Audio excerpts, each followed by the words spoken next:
Morning, everyone, and welcome to Avero's weekly live stream. Today, we're taking on a different topic, maybe not a different topic, but a different take on the same topic on how do you do ERP implementations better. And with me, I have a very special guest today. And before I go there, I want to introduce myself. I'm AV.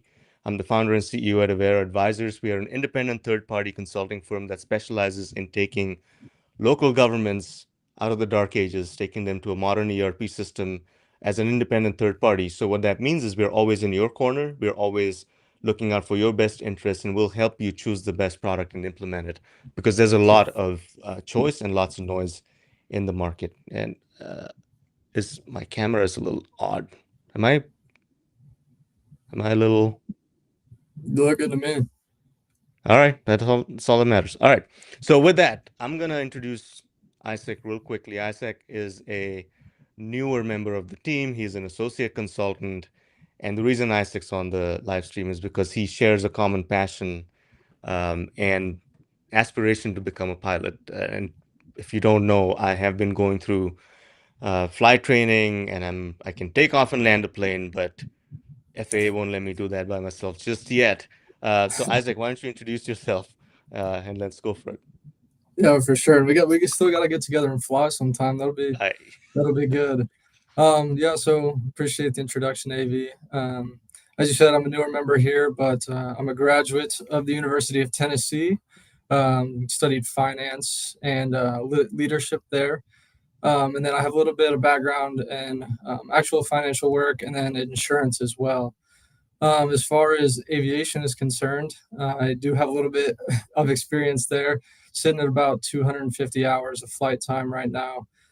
So for those that don't know, that's private with an instrument rating generally, and looking to get commercial here soon, which is not as exciting as it sounds. That does not mean I'm flying a 737 anytime soon, so don't get any ideas. hey, one of us needs to have a proper license before I'll fly with you. Yeah. Around. So what's interesting is that there's so many similarities between ERP implementations. And I know there are going to be people out there that will jump at me and say, "What are you talking about?" Right? But when you're flying, think about it. You go through a process of checklists, right? You're not gonna just get in the plane and take off. Well, some of us do that. I think that's probably why the FAA won't let me fly it because I'm fly by the seat kind of guy. But most of the time, it is you have to have a checklist. You need to have your flight plan. You need to know exactly where you're going. You need to know what your weight and balance is. You need to do pre-flight checklists to make sure that your aircraft is ready for flight. And I was talking to Isaac the other day and thinking about the similarities to aviation, and we came up with this idea. Why don't we do a live stream? So here we are. So let's talk about what those similarities are, Isaac. What are your? I know you're newer to this industry, but you're not new to flight. So what have you seen so far that you think is similar? Yeah, no, you're right. I can speak to aviation for sure. And I think one of the first things that, you talk about when you're flying is all the stuff you have to do at the beginning, right? How much work goes in, well, maybe at least, maybe not when AV flies, but when everyone else flies, all the work that goes in um, at the beginning, right? So, like you said, you walk around the plane and you look at every single rut, you look at every screw, make sure that nothing's missing. Did the last person that flew hit a bird? Like all these crazy things that could have gone wrong, could go wrong. And that's what you're looking for. You're looking for things that could go wrong, and you're trying to prepare for that. So front loading all of that stuff is super important. Like you said, you don't want to just take off and fly. So doing just your due diligence in the beginning of the whatever it is, ERP or business process review, doing that due diligence at the beginning, I think is one of the most important things you can do. So the title of this session is altitude checklists, um, and controls, right? So when you're embarking on an ERP project, I think the first thing as a new pilot you are taught to do is read the environment, right? What's the weather going to be like? What's the cloud cover? Are you even allowed to fly if the sky isn't a certain percentage clear? So that sets your altitude. That sets your day up in terms of are you even allowed to go out there? So I think pre-ERP assessments are probably an equivalent of that. Even before you get Yep. into this airplane and go, you need to make sure you know where you're going, if the conditions are right, and if you're even guaranteed taking off. Forget landing the plane. So I'm trying to pull this presentation up. It's not cooperating. But we have some great talking points about all of that. Um, and we're also going to talk about what the team needs to look like, right? Your aircraft has a crew. There's a pilot, a co-pilot, and I'm talking about big commercial airplanes now, right? Not the Yeah. little ones that you and I fly. You've got a Yeah. crew. Not just me and you. Um, yeah, you've got a crew that has certain tasks and jobs, and they have various abilities, and all of this needs to work together if you want your plane to go anywhere. So why are we talking about this? This is such a weird topic to talk about, but what is the similarity, and why is Aware talking about it? A, because we are aviation nerds. There's a few of us actually. Isaac's the only one I could wrangle to come on this live stream. But there's clear parallels between flying and ERP implementations. And we are public sector focused. We are tailored for government implementation. We know the challenges that public sector agencies face when doing ERP implementations. And what we're going to bring from this session is practical insights, actionable strategies for implementation success. We've talked about quite a bit, but I think putting a new metaphor on it might make it a little more exciting. And what we're going to do today is compare flying to ERP implementations. So where do we start? Our journey today will go something like this: pre-flight preparation, to me, which is in the ERP readiness assessment. Are you even ready to take this project on? And when we do a pre-flight preparation, probably starts the day before you're even gonna fly, Yep. and then you get to the airfield. Before you even get to the airplane, we are taught to sit down and really think about what is going on. Is your body ready? Is the weather right? What kind of airplane are you going to be flying? Brush up on your ATC communications if you haven't flown for a while. Yep. What else happens before you even get to the airfield, Isaac? Yeah, absolutely. Like you said, it Or MS? starts for those bigger flights. You know, if you're not just putting around the airport practicing takeoff and landings, there is a lot of planning that goes into it, right? So you're talking day before, you're calling the National Weather Center to get a briefing for what the weather is going to be in the future, right? Obviously subject to change, but you're trying to do what you can to make sure that you understand what you're getting into that next day. You're making sure that your plane is ready to fly. So is it airworthy? Do you have all the certifications you need? Are they all valid? Are they all current? And then you're gonna map out, you know, your route before, you know, for your flight plan and all that stuff. There's also, like you said, as far as like pilots go, we have an I'm safe checklist. Things like illness. Are you feeling sick that day? Medication. Have you taken anything that maybe you normally don't? Um, you know, there's all kinds of things. Fatigue is part of that checklist. So it's just a really comprehensive list of, are you ready to take on this journey that you're preparing to do, you know, the next day? Well, and in our world, in the real world, not the airplane world, there's no FAA. So who do you turn to make sure that the conditions are perfect for you to take off? Um, there is no central authority. There is no governing body. So you have to rely on partners like us to tell you if you have the right conditions to taking off. So that's pre-flight, and then you have checklists. With airplanes, and when you're flying, you have to do 17 things at the same time, and you have to be good at them all, right? And the best way of keeping up with all of that is through checklists. So you have pre-flight checklists during the flight, pre-takeoff, after takeoff, pre-landing. There's 100 different things to do, and it's just a culture with pilots.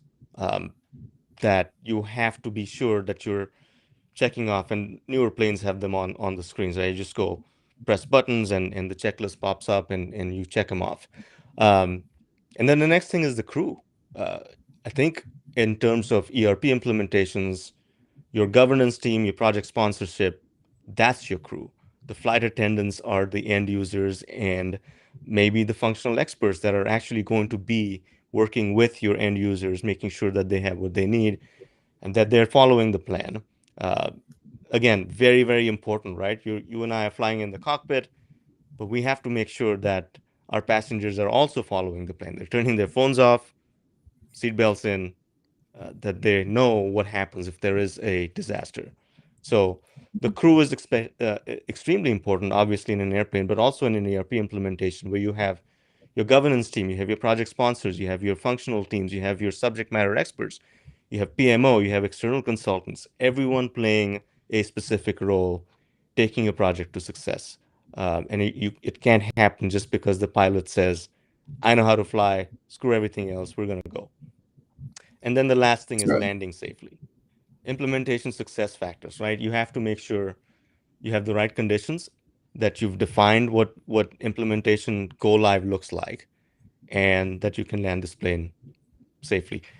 Before we started today, you mentioned something about ATC communications, and that is such a, when I fly that, I have a huge problem with that. I need to really pay attention, as do most pilots, right? Because sometimes That's it's garbage. Like, what did you just say? And so the connection I'm making here is the language, not necessarily uh, English versus French. Here in the US, all ATC pilots, operators, and pilots speak English. In the vendor world and the software world, everyone here speaks English. And sometimes it's in the translation. Do you understand what ATC or the vendor or the software provider or the consultant is saying to you before you respond? So, what do you think those similarities, or how do you navigate those waters? yeah, absolutely. And I know any pilot, any student pilot, anyone that's been on a discovery flight, anyone that's listened to live ATC, whatever it might be, and the ATC is air traffic control. For those who haven't heard that, it is a completely different world. Any pilot that's done that has had the experience where they've gotten some big read off from the tower. You know, these can. Here, I'll give you an example. Like as you're coming into land, you might get, November 48 Fox Alpha, maintain 5,000 until established, heading 150, cleared ILS, runway 23, switch to tower, 112.3. Like, nobody got anything out of that that doesn't have the experience that these pilots do, right? And so that first time that you hear that, it's kind of one of those as you go to key the mic and you have no idea what to say back. You don't know what they said. Um, and But so what you happens kind of if you need say copy? Right? When if you copy. don't Yeah, understand, and you say I got it, everyone's in trouble. that yeah, exactly. Then you're getting a pilot deviation. That ATC controller is going to be ticked off at you. And honestly, you're posing a safety hazard right now. You're not doing what they're Right. telling you to do. And so at least the analogy that I had found was for us pilots, we have a CFI. It's a certified flight instructor, and that's the person sitting there with you for your first, X amount of flights, and he's there to guide you. With that first ATC call, I did not know anything. I did not know what he said at all. And you need that CFI to sit there and, for the first few times, they might respond for you, but then they're going to walk you through it. They're going to make sure that those communications are clear between ATC, between the CFI, between the student. Um, and then from there, you might go, I know the communications plan is a big thing with ERP, right? So how are we going to talk consistently throughout this flight, throughout aviation as a whole? So it's definitely super critical both in aviation and ARP that everyone's using the same terms, the same phraseology, all of that kind of stuff as you go through this process.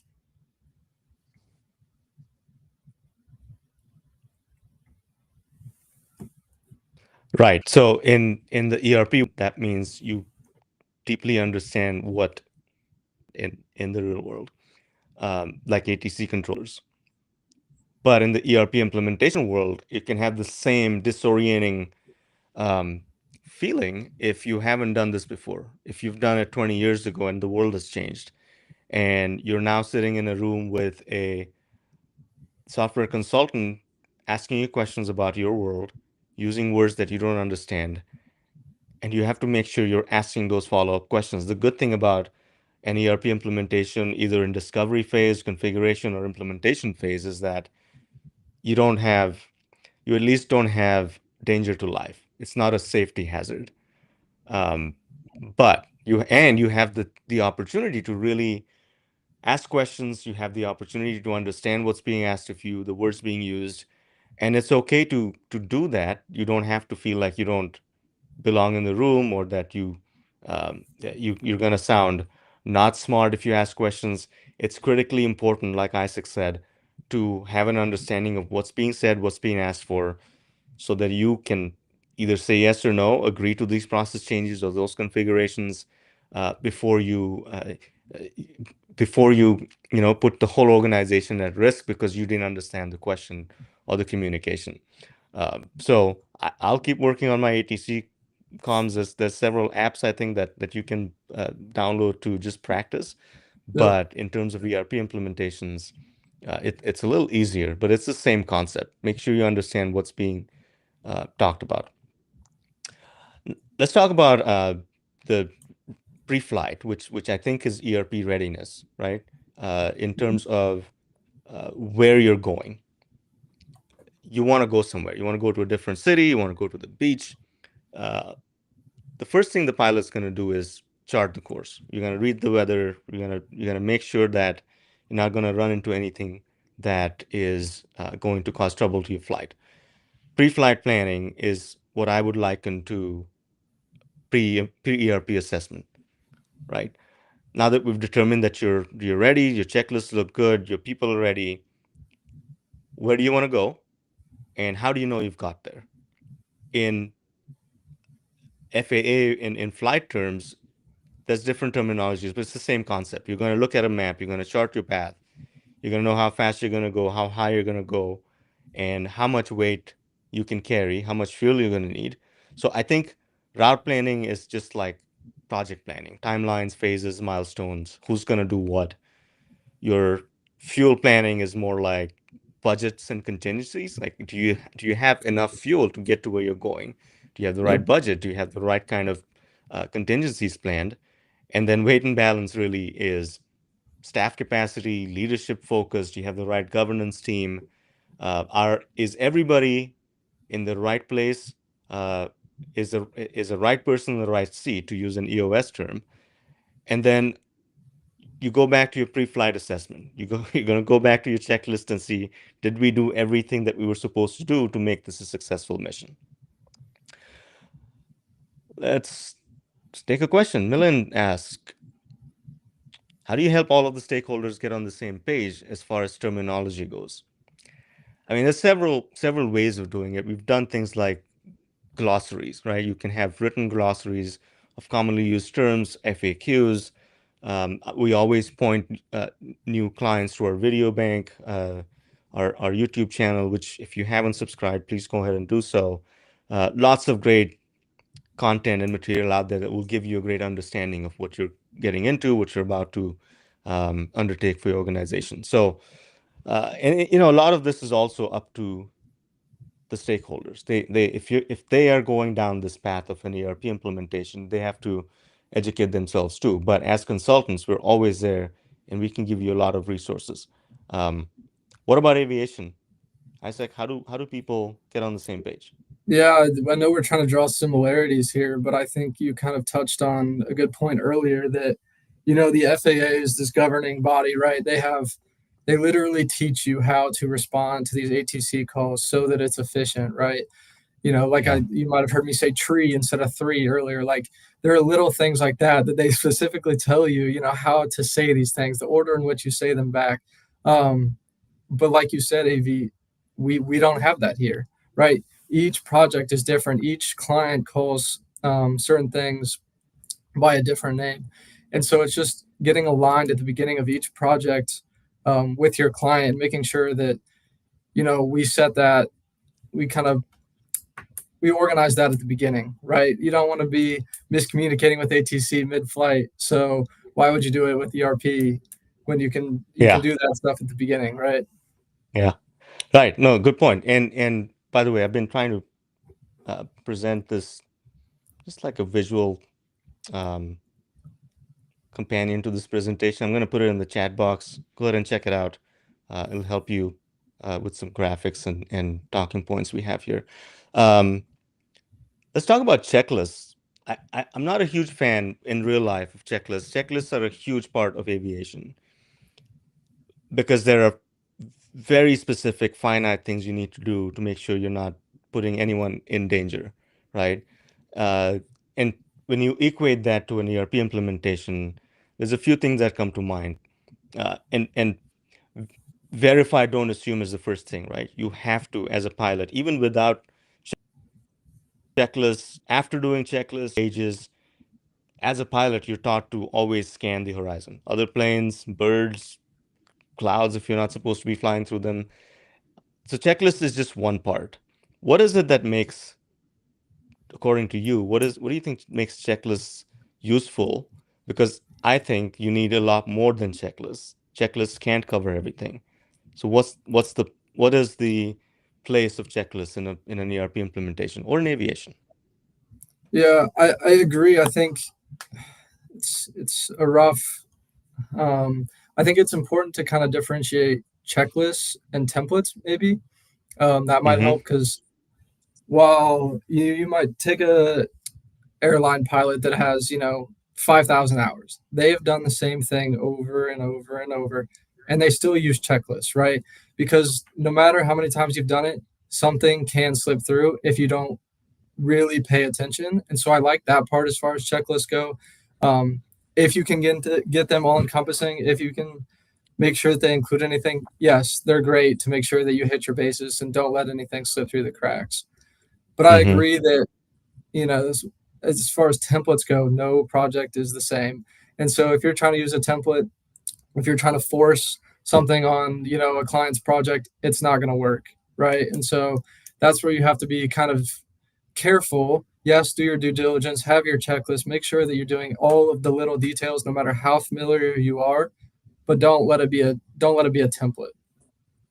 Yeah, good point. And then you also get to documenting key processes, approvals, scope changes, uh, your purchasing thresholds, your testing protocols. You have to document all of those, and that's outside of the checklist. I mean, you have to create these documentation sets so that your implementation is a success. You also have to prevent human error, and I think you do that through standardizing critical things. Again, to your point, difference between checklists, templates, and standardization. It all has to come together to make sure that everyone involved knows how to do a certain thing. Um, and I think that's where the magic happens. And then resist rushing. Uh, I think there's a tendency during ERP implementations to just do the thing so we can get to the end and go live. And to me, that is flying extremely fast, extra fast, so you can land at a certain time. But I don't know, but rushing is never good, right? What's typically the saying in aviation, or what are we taught to do instead of Yeah, rushing? yeah, follow your checklist and stay ahead of the plane, right? I don't know if that's what you're getting at, but at least as far as my instrument rating goes, dude, it's the biggest thing that you can do is stay ahead of that plane. So what does that mean? It means we have frequencies that we're speaking on, and they change throughout the stages of flight. And so if you can know that next frequency and put it into your comms to have it ready before ATC tells you to do it, that's what you're gonna do, right? So it's stay prepared for the things that are coming in the future, but um, just stay ahead of the plan, stay ahead of the project, um, and that way, when things do change, you have the time built in to kind of adjust for those problems because you're not also trying to recalculate fuel or change to a new frequency if you get deviated, whatever it might be. That's a great point. I think staying away ahead of the plane is and staying ahead of the project is fundamental to good project management. It's anticipation, risk management. It covers so many things because you should be good at predicting where this is going to be in the next 2 weeks or the next month. And for an airplane, it's instant. Where are we going to be in the next 2 minutes? What's coming up? How do I need to deviate my plan without losing um, any of the key attributes of my flight, right? Getting there on time, not burning through your fuel, putting people at danger. So staying ahead of the plane or the project is just paramount to good project management. Let's talk about situational awareness, right? That's a good segue because you might have the best flight plan, you might have done all the checklists, you might have done everything right. What kind of situational awareness do you need to be good at uh, to modify your plans to make sure you're still getting there at the same, again, like I mentioned, right fuel, right weight and balance without losing anybody off the plane? What do you think Right. of situational awareness? Yeah, sure. So I mean, a lot of that work we try and do beforehand, right? That's why you file an alternate airport if you do have something go wrong. You have ways to calculate fuel, um, but ultimately you don't know. That you're always got to be paying attention, literally looking out for other planes while you're up there in the sky, which people might not expect, but you do have to Yeah. do it. So you have to have that situational awareness, and I think maybe the best analogy is a scan. Um, Pilots fly a lot based off their instruments, right? We have a lot of things that tell us what's going wrong or what's going right, how things look, and you're taught how to physically look at these different instruments in a way where you don't miss anything. And I think that's really Hmm. important as you're going through a project, right? How can we monitor everything that's happening in this process so that we don't again let anything slip through the cracks?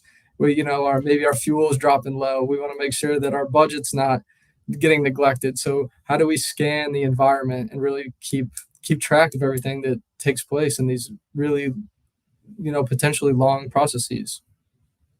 Well, and notice that we haven't talked about the type of airplane. These things all apply for a single prop to a large, you know, Yep. jetliner. Um, of course, varying complexities, but you still have to do all of it, all at the same time, all at the best of your, not just the best of your abilities. You have to do it at a certain standard and always stay ahead of the airplane. That those things apply to every kind of aircraft. So translated to software terms, it doesn't matter what you're buying. Some might need more of this, more attention than others, but if you're not doing the bare minimums of making sure your planning is right, that your project management is right, that you're looking out for risks, you're staying ahead of the project, it's probably not going to go too well, right? In a larger project, you might need a bigger team, more budget, more time, but these are the same concepts. You cannot ignore the basics of aviation just because you have a small plane. That's right. Yeah, and situational awareness, right? You mentioned monitoring conditions. You have to track your implementation environment constantly on a daily basis. You have a dedicated PMO team that does nothing but looks at the health of your project, right? You have to assess change, emerging risks and constraints. You have to have a risk register to make sure you're keeping an eye on all the possible risks that may arise during this project and have a contingency plan for how to mitigate those risks. And then anticipating challenges like we talked about, looking ahead for potential turbulence, and having an adaptive approach. Project management and project planning does not mean you have to stick to the plan. That's called foolish consistency, right? You have to have a plan and a Gantt chart and a sequence of events, but it's always dynamic. The key is communicating that to your users. The key is letting people know what is going on, why we're changing certain things, and adopting or leaning on the change control process to make sure your changes are well documented, justified, and that you're not spending every piece of your contingency on unwanted change orders. So keeping your eye on what's going on, situational awareness is really critical in aviation and in project management for ERP systems. Um, what about autopilot, right? Let's switch gears a little bit here, because modern planes, like our friends here locally at Cirrus Aircraft, just released, shout out, just released their what is it, safe return on their small Yep. prop planes on the Yeah. SR-22s, Yep. and it's mind blowing. You hit a few buttons and you're in the sky. And I've had the pleasure of flying in one of those jets where autopilot flew most of the way between here in Nashville, right? So why do you need a pilot? Why do you need a sponsor for an ERP project? Tell me, Yeah. if self flying planes are on the horizon, what are we doing in Well, flight school? I'll tell you, my plane certainly does not have autopilot. It's from 1969, so I don't quite have that luxury. But no, no, I think we could go a couple directions with autopilot. But the way at least I took it is autopilot is nice when there's calm skies and everyone likes to be on autopilot, right? I've got to do it like once or twice. You can click the button and everything goes right generally, but Yeah. um, at least my reality, I feel like, is that that's not how it always goes, right? We're taught as pilots when you hit weather, when you hit icing, right? These are things where what are you taught immediately? Turn off that autopilot and hand fly the plane. So we have to take some of those physical controls sometimes because it's not always going to go smooth. Autopilot's nice, but you have to have that pilot there that still can communicate with ATC, right? That's not something that autopilot is, quite good enough at yet, maybe in the Cirrus in Yeah. the coming future, but you need to be able to communicate and you need to be able to take control when things, do go wrong or start to veer off path, right? Autopilot's not always going to get you there. It's not always going to get you all the way to landing. So that's where that pilot is still really necessary. Well, and I bring it up because autopilot shows up in ERP implementations in several different ways, right? One is and probably the biggest one is the leadership is not engaged. That project kicks off, a great start to the project, and the executive sponsorship or whatever the leadership of that project is just steps back and assumes that things are going to go the same way throughout this year and a half long project. And when executives check out, the project tends to drift because everyone needs those people to be engaged. The executive sponsors need to make key decisions, prevent risk, mitigate risk, help you get out of risky situations. And being disengaged or assuming the plane's going to fly itself. Yeah, you have a team, right? But executive sponsor to me is the chief pilot on this 18-hour flight between here and Sydney, Australia. Let's just say you can't put it on autopilot for that whole time. You have to stay engaged. You have to know what's going on, even if you're going to go take a nap in the back. I think that's what they do. Um, my little brother is a commercial pilot, by the way, so I asked him questions about how you can go take naps in the back, and he said we don't do that.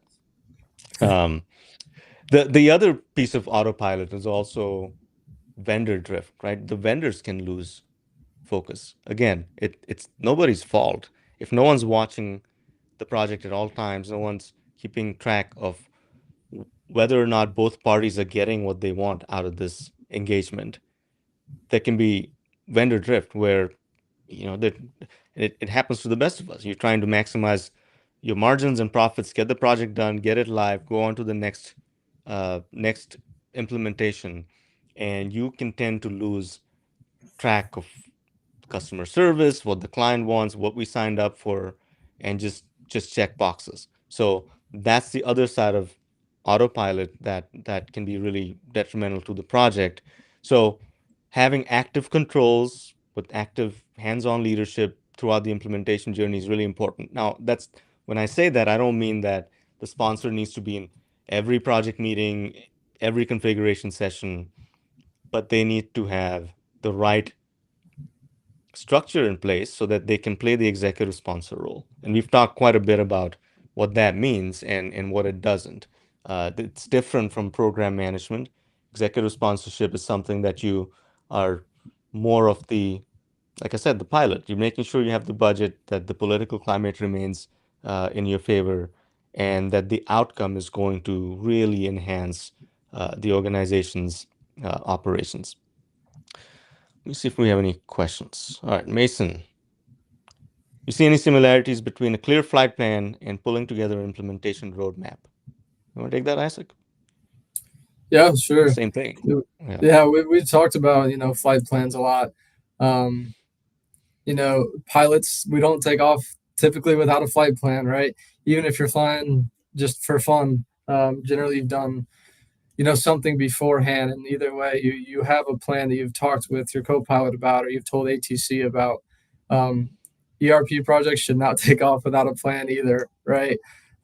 There's no need to rush into these things. That's where you put yourself in you know potentially dangerous situations as a pilot. Now hopefully no one's being physically harmed in a ERP implementation or at risk of that, but there is that similarity, right?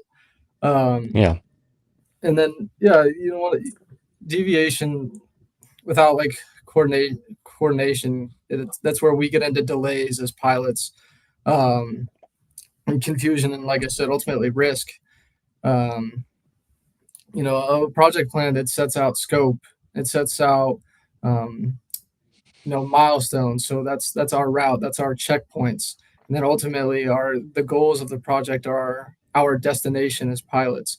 So setting all that stuff up properly in the beginning, like I've said before, is extremely important. And the better your flight plan, the better your project plan, the more efficiently, the safer you're going to get to your end goal. That's awesome. All right. Next question. Quinn says, how do you prepare everyone on board for the possible turbulence along the way? I think it's called change management in the ERP world. Um, but I think in aviation, you just tell them at pre-takeoff briefing that, hey, put your seatbelts on. There might be turbulence, and I don't want your head hitting the ceiling. Um, Yeah. but in I in mean, maybe the in best, projects like ERP, yeah, go ahead. which well, I don't know what would change too much if you hit turbulence. Maybe the beverage cart doesn't come around. That's about as close of an analogy as I can get to, as far as Yeah, adapting to change as far in an airline I flight. think So I think in that sense, aviation is better than ERP implementations, right? In a digital transformation, if you have turbulence, you're talking about disgruntled employees, you're talking about customers not being served, you're talking about political risk. You're in the newspapers because your project isn't going well. Risk of lawsuits. There's a lot more that can go wrong. And when we say turbulence, it's not meeting timelines, you're overspending on your project, you're losing key resources. There's several things that can impact your project mid-flight that you need to be prepared for. And I think change management is a huge part of avoiding turbulence in projects, making sure people are communicated to, they know what's going on, what the outcomes are going to be, what the timelines are, and what's expected of them um, as they're doing their day jobs, by the way, right? So there's a lot of communication that needs to happen early, upfront, and on an ongoing basis to make sure that turbulence in projects doesn't really impact anything too much. Now, in aviation, there's a thing called black box, right? If there's, I mean, it's called a flight recorder, yeah, where everything about the flight is being recorded. In case of a crash, they recover the box and study what happened. And ERP implementations are not fatal, not yet. I haven't seen one, but I think similar concept, right? You have to establish KPIs. We keep talking about what it means to go live, right? Just meaning that the system is installed and it's working for the software provider doesn't mean that the client is live. So what are the KPIs around that? How do you measure performance? You track metrics throughout the implementation, and conducting honest reviews and perspectives on how this project is going, has gone, without blaming anybody is really key. So post-modern, once you go live with the project, even if it goes well, is really important. You have to go back and look at what worked, what didn't work. Did we meet our KPIs? Did we meet our timelines, our milestones, our budgets? And then apply the lessons learned for the next one, right? We say, flights happen in our world. I'm on a flight almost every week, but ERP implementations don't happen that often. You'd be lucky to have had only one in your lifetime or your career, right? Most people go through one or two, especially in our clientele. So applying lessons learned, and building better next phases or um, next projects is critically important. And that's another thing that aviation does really well. There's a lot of data being collected. There's a lot of KPIs that come out of those checklists and your flight plans. How much did you stick to the plan? What changed? Why did you change? Especially in an accident, that's really important to go back and check. And then the last thing is landing. How do you land this plane? Um, and by the way, I think landing to me was much easier than taking off. I don't know why. I Wow, just figured that out quicker. that's a What about rare you? experience. So you're gifted in that, I guess. I don't know, man. But let's talk about what that means in ERP implementations, typically going live, making sure your users can use the product. You've taken all of this pain to plan, to find the money, to find the political support. You've flown the plane for a couple of years. Now it's time to go live. And of course, as pilots, there's checklists, right? You have to make sure that your pre-landing checklist is all ticked off, that you have your landing gear down, and you're on approach. Um, Tell me what a pilot goes through right before landing. Yeah, absolutely. I mean, you hit it on the head. Hopefully landing is, once you learn how to do it, obviously, hopefully it's the easiest. It's the best part of the flight. You've got there, you've got to your goal safely, efficiently, whatever it might be. Um, but you're right. It's everything that went into it beforehand is now going into that, right? Did you plan accordingly so you're landing with enough fuel, or did you take on too much fuel so now you're landing heavy and so now you need a longer runway, whatever it might be, a timeline extension. Um, Yeah, all of those things go into a safe and proper landing. And I think my best analogy was some of my best landings came from my best approaches, right? If you come in, and as pilots know this, if you come in too high and now you got to pull power and you got to add a bunch of flaps or maybe even slip the plane, which is really fun. I don't know if you got to do that, but yeah, um, like, or you come in too low, so now you're adding extra power to try and get back on your glide slope, whatever it might be. Those can make for unsafe and less good landings overall, right? So if you've done all the work beforehand and you can't lose, you can't get distracted, right? That yeah. approach, you can start to, oh, we're pretty much there. We can stop doing the checklist. I see the airport. We're pretty much there. Whatever. That can't happen, right? You have to keep following the checklist. You have to keep paying attention. You have to set yourself up for, on glide slope so that you have that soft landing and you're there successfully. The project has gone through well. Um, and so I think a lot of it, like we said, the landing is obviously the end goal, but a lot of that work is done beforehand and setting it up. Right. And you always have the chance to go around. If you don't feel right, go That's around. What absolutely that right. means in That's right. aviation is if you're not hitting all of these metrics, you're not on the right path, you're not at the right angle, you're not at the right altitude, you don't have enough power, we're always taught to go around. What that equates to is if you're not ready to go live on a certain day, don't do it. The risks are too high. So And it that's all goes back ATC. to, yeah, ATC knows that, right? They'll clear you to land, right? But it is ultimately up to the pilot to set that and say, yeah, "Hey, I'm not comfortable. I'm going to go around," and they accept that every time. I think that yep, kind of relates pretty well. yep. Every time. And as long as you have fuel, they'll let you go around. So Yep. that equates to you can change your mind. It's not as easy as going around. There's a lot more implications, but you don't have to. If you're not ready, don't do it. But that therein lies the gray areas, the fine print. What does being ready for go live mean? And how do you know? You have to define it early. What does that mean for you? What does it mean for you, the user, not the software provider? Your users need to be ready to go live. Your systems need to be ready. You need to define all of that upfront before you even take off on this project. And then all of this done, like Isaac said, it's a soft landing. You don't even know you're there. If you're me, back of the plane, I'm napping, not as a pilot. And the best landings are where you're at the gate and you wake up.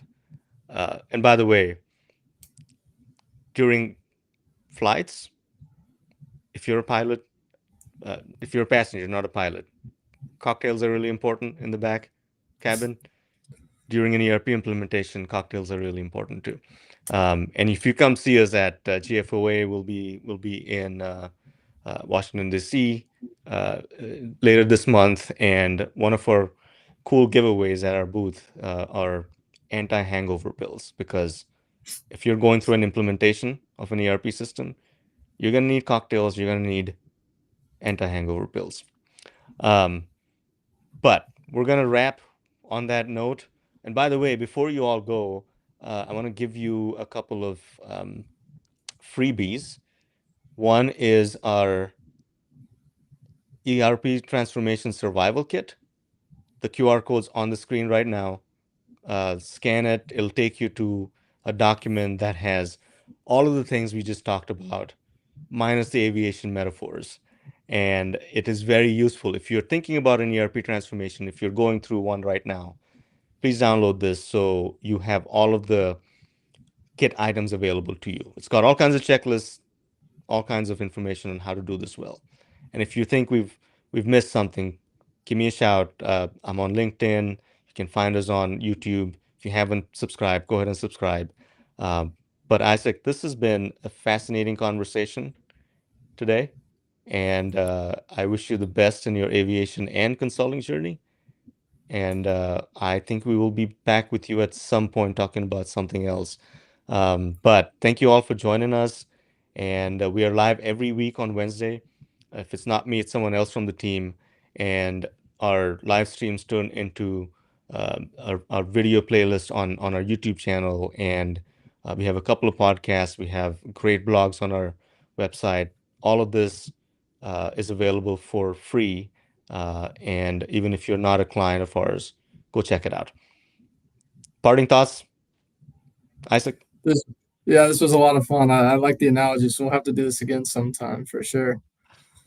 We'll find something else. All right. Thank you all for joining.